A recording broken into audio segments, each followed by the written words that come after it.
Hi friends.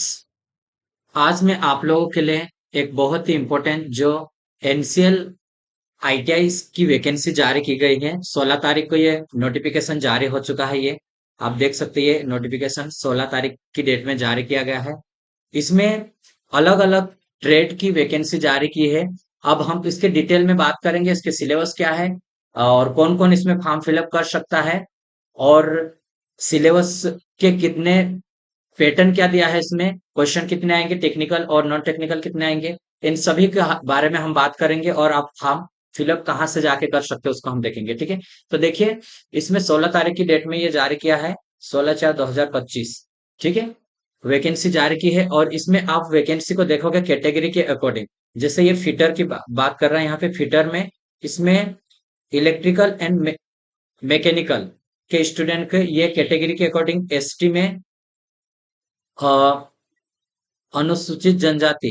ठीक है, और यहाँ पर एनसीएल की जो कैंडिडेट है उनका, और ये यूआर की है। यूआर में ये 26 है, 14 इसमें, और यहाँ पे ये 32 वैकेंसी। ठीक है, अब आगे हम इसमें बढ़ेंगे, इसी में हम देखेंगे इसमें। तो देखो, टोटल वैकेंसी हमारे पास 200 है। कितने हैं टोटल वैकेंसी? 200 है, और ये जारी की गई है। ठीक है, तो इसमें देखते हैं अभी हम। इसमें जो वेबसाइट है हमारी, ये दिया है, इस वेबसाइट पे जाके आप चेक कर सकते हैं। और यहाँ से हमारा फॉर्म फिलअप भी स्टार्ट हो गया। ये 16 तारीख से तो ये जारी किया नोटिफिकेशन, लेकिन 17 तारीख से इसका फॉर्म फिलअप स्टार्ट हो गया है। ठीक है, तो यहाँ से आप जाके भर सकते हैं। और उसके बाद हम देखते हैं कि कौन कौन, देखो, अगर फिटर की बात करेंगे तो वो कैंडिडेट होना चाहिए आईटीआई होना चाहिए 2 ईयर का, और फिटर ट्रेड में होना चाहिए। ठीक है, एनसीबीटी या एससीबीटी दोनों कैंडिडेट इसमें अप्लाई कर सकते हैं। और 1 ईयर अप्रेंटिस ट्रेनिंग सर्टिफिकेट इसमें होना चाहिए। ठीक है, तो ये अगर आपके पास है तो आप भर पाओगे। और दूसरा है इलेक्ट्रिशियन कैटेगरी 3 में, इसमें भी 2 ईयर का हमारे पास आईटीआई सर्टिफिकेट होना चाहिए। और ये एनसीबीटी एससीबीटी दोनों चल जाएगा, या फिर इसमें क्या होना चाहिए, 1 ईयर अप्रेंटिसशिप होने चाहिए। ठीक है, तो दो किस कुछ भी रहेगा इसमें, आप भर सकते हैं इसमें। और वेल्डर की बात करें तो वेल्डर में भी ये हमारे पास रहेगा, आईटीआई इन वेल्डर ट्रेड में। वेल्डर आई थिंक 1 ईयर का होता है, तो ये भी आपके पास अगर है तो आप इसमें फॉर्म भर सकते हैं। या ए वाला होना चाहिए हमारा, matriculation is equivalent examination pass from the recognisation board. ठीक है, तो इससे आप फॉर्म फिलअप कर पाओगे। अब हम आगे देखते हैं इसमें और भी प्रोसेस देखेंगे। ये आप वैकेंसी अलग अलग कैटेगरी में आप इसमें देख सकते हैं। जैसे यूआर में, यहाँ पे है हमारे पास एग्जीक्यूशन, ये 26 है इसमें। और इलेक्ट्रिकल एंड मैकेनिकल वालों के लिए ये 14 है यूआर में।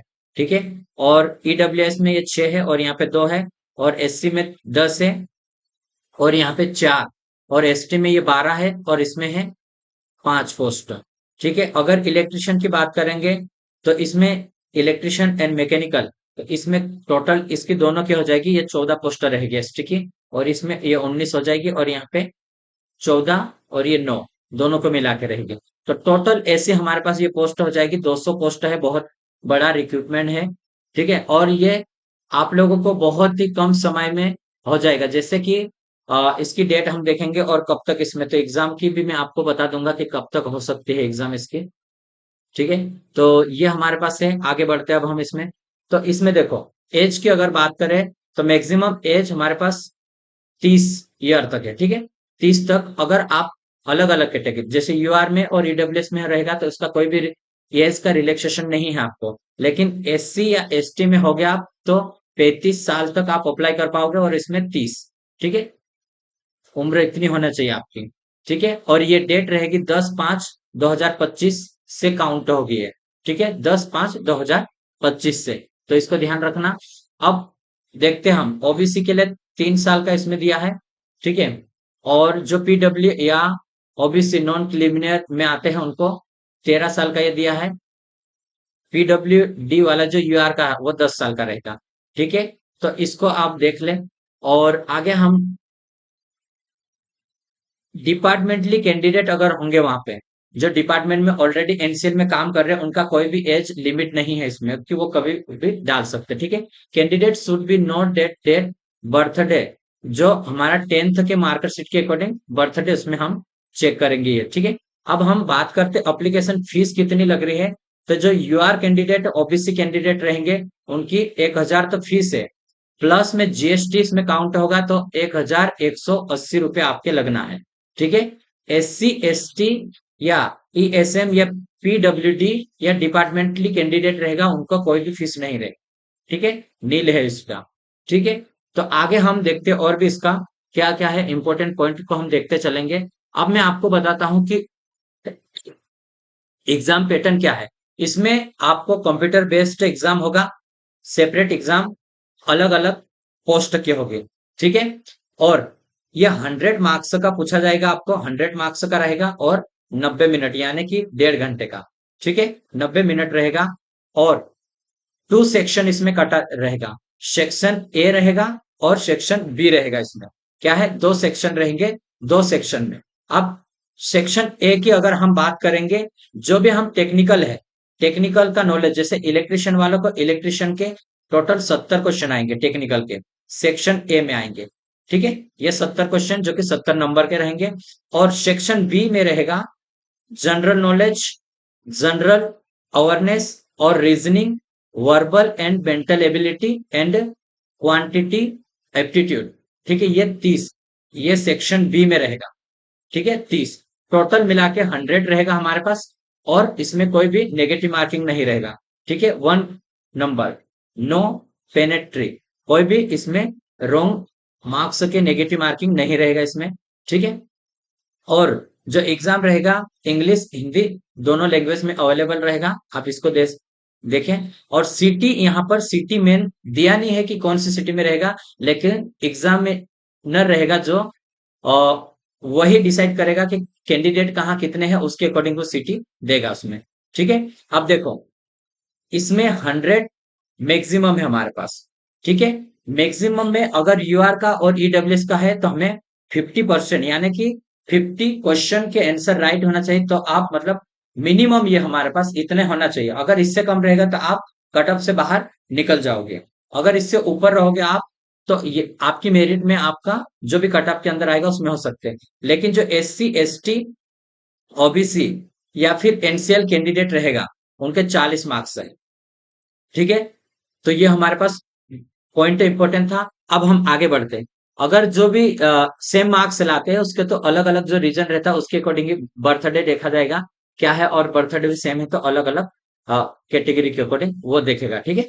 तो वो भी एक रूल्स के अकॉर्डिंग आएंगे, ठीक। आगे आगे हम आगे देखते हैं। इसका आप जनरल इंस्ट्रक्शन भी आप पढ़ सकते हैं। आपको ये अगर आप वेबसाइट पे नहीं जाते हैं तो भी आपको हमारे टेलीग्राम चैनल पे आपको मिल जाएगा।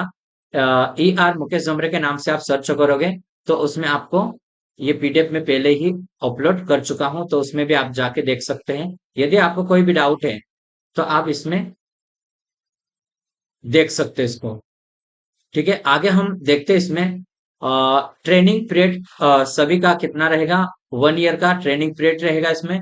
अगर हम इम्पोर्टेंट डेट की देखेंगे, बात करेंगे तो ये 17 तारीख से स्टार्ट हो गया है। और ये ध्यान रखना है हमें कि 10 तारीख तक इसकी एग्जाम, ये फॉर्म फिलअप होगा, ठीक है। फॉर्म फिलअप 10/5 तक होगा यानी कि मई, ठीक है। आपके पास ज्यादा समय नहीं है, इधर से 17 तारीख से स्टार्ट हो गया, 10 दिन, ये 10-20 मान के चलो 20 दिन है। और उसके बाद मैं आपको श्योरिटी कर देता हूं कि हो सकता जून में आपकी एग्जाम होने के चांस बहुत ही ज्यादा रहेंगे, क्योंकि ये ज्यादा दिन नहीं देता है। कम से कम 1 महीने का समय मिलेगा, 1 महीने का समय, उसके बाद एग्जाम हो जाएगी। और ज्यादा टाइम नहीं देता है, बहुत जल्दी रिजल्ट भी रिलीज करता है। और बहुत जल्दी, क्योंकि पिछले एग्जाम जो असिस्टेंट फॉरमैन का एग्जाम हुआ था उसमें भी जल्दी फॉर्म भराए थे और जल्दी उसमें हो गया था, ठीक है। तो ये आप ध्यान रखना कि अब हम बात करेंगे सिलेबस, अलग अलग सिलेबस को भी हम देख लेते हैं। देखो 1 से लेकर 70 क्वेश्चन तक रहेगा जो कि हमारे पास टेक्निकल पूछे जाएंगे, ठीक है। जो भी टेक्निकल में फॉर्म भरेंगे अलग अलग डिफरेंट पोस्ट के लिए अलग अलग रहेगा, ठीक है। जैसे कि फिटर की बात करेंगे तो ये हमारे पास फिटर का सिलेबस दिया है, ठीक है। इन 10 चैप्टर का इसका स्क्रीनशॉट ले ले आप, और इसको अलग अलग जो टॉपिक दिया है उन सभी टॉपिक को कवर करके जाइए। फिटर वाले ध्यान देना कि इसी में से आपको क्वेश्चन आएंगे, ठीक है। आगे हम बात करेंगे इलेक्ट्रिशियन वाले के लिए। तो इलेक्ट्रिशियन में दिया है इलेक्ट्रिकल फंडामेंटल, ठीक है। इलेक्ट्रिकल फंडामेंटल में क्या क्या आता है, सभी के टॉपिक दिया है। इन टॉपिक को ध्यान से पढ़े आप, और हर टॉपिक को रीड करके जाए, किसी भी टॉपिक को स्किप ना करें, ठीक है। मैग्नेटिज्म से भी देखें, और डीसी का भी देखें, और डीसी मोटर हो गया, एक्टिव रिएक्टिव पावर और ट्रांसफार्मर, मेजरिंग इंस्ट्रूमेंट और सेमीकंडक्टर डिवाइस क्या क्या होते हैं उन सभी को, जैसे डायोड, कैरेक्टरिस्टिक, जेनोडायोड, और इनको रेक्टिफायर या फिल्टर, ठीक है। और ये हमारे पास wound rotor type induction motor, इनका भी देखना है, और synchronous motor, electric drive, basic of wire, और basic thermal power and non conventional energy source, और इलेक्ट्रिक सब स्टेशन के बारे में देखना है इसमें, ठीक है। ये बहुत इंपॉर्टेंट दिया है। अब हम बात करेंगे वेल्डर। वेल्डर का भी ये दिया है अलग अलग, इसको आप पूरा देखना। इसमें वेल्डर का बेसिक इलेक्ट्रिसिटी भी इसमें पढ़ना है वेल्डर में, ठीक है। तो ये प्रॉपर 10 पॉइंट ये दिया है सभी को, आप ध्यान से इसको रीड करें एक बार। ये आगे भी इसमें है, ठीक है, इसको भी आप पढ़ें और प्रॉपरली। अब हम बात करेंगे इसमें जो 30 नंबर का क्वेश्चन है, जो सभी के लिए सेम आएगा, ठीक है, 30 नंबर का।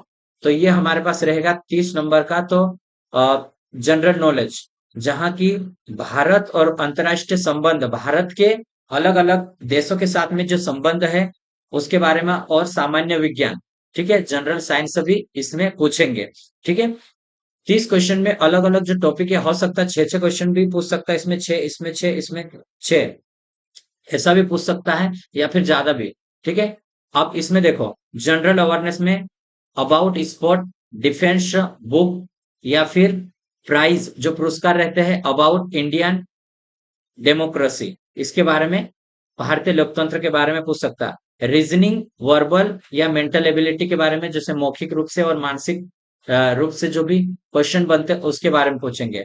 अब ये क्या है, work, relationship and profit loss, speed, ये कुछ कुछ इसमें टॉपिक दिया है, लेकिन मैथ्स में कुछ भी पूछ सकता है। इसमें आपको पूरा मैथ्स आपको एक बार तो रीड होना चाहिए, कम से कम रिवीजन करके आप जाए, तो आप 30 नंबर में भी बहुत ही इंपॉर्टेंट रहेगा ये, कि किस तरह से ये क्वेश्चन आएंगे और पूछेंगे, ठीक है। तो ये बहुत इंपॉर्टेंट एक नोटिस था जो आप लोगों के लिए मैं लेकर आया, और इसमें और भी हम इसको देखोगे आप, तो इसके एग्जाम और उसका सिलेबस और कब क्या रहेगा, इसके नोटिफिकेशन के लिए आप हमारे चैनल को सब्सक्राइब कर सकते हैं, और आप जुड़ सकते हैं। आप इसमें से किसी भी ट्रेड की आप तैयारी कर रहे हैं, विशेषकर हम जो इलेक्ट्रिशियन वाले स्टूडेंट हैं उनकी बहुत सारी क्लासेस भी लिए हैं, और जितने भी क्वेश्चन रहेंगे क्वेश्चन को प्रैक्टिस कराएंगे, और उसके नोट्स भी आपको फ्री ऑफ कॉस्ट मिलेंगे, जो कि हमारे चैनल पे जाके आप जुड़ सकते हैं। और आप जो भी इलेक्ट्रिशियन के कैंडिडेट है और तैयारी कर रहे होंगे, वो आप कमेंट बॉक्स में हमें बता दें, तो आपको हम लिंक भी सेंड कर देंगे। अगर आपको नहीं मिल रहा है टेलीग्राम पे, तो आपको हम पीडीएफ भी दे देंगे, फ्री ऑफ कॉस्ट वो रहेगा। आप तैयारी करने वाले जो भी जहां से तैयारी करें, अपना नाम बता सकते हैं आप, और किसकी आप तैयारी कर रहे हैं, जो टारगेट कर रहे हैं उसके बारे में हमें बता सकते हैं, ठीक है। बहुत अच्छी अपॉर्चुनिटी है, और बहुत अच्छा बेसिक पे इसका रहेगा, और आप इसको टारगेट करके पढ़ सकते हैं, ठीक है। तो आज के लिए इतना ही। अब हम मिलेंगे नेक्स्ट वीडियो के साथ, और नेक्स्ट कुछ भी अपडेट रहेगी हम अवश्य आपको जितना जल्दी हो सके उतना जल्दी हम बताने की कोशिश करेंगे। नहीं वीडियो बना पाए तो हमको उसका नोटिफिकेशन टेलीग्राम पे हम सेंड कर देंगे, ठीक है।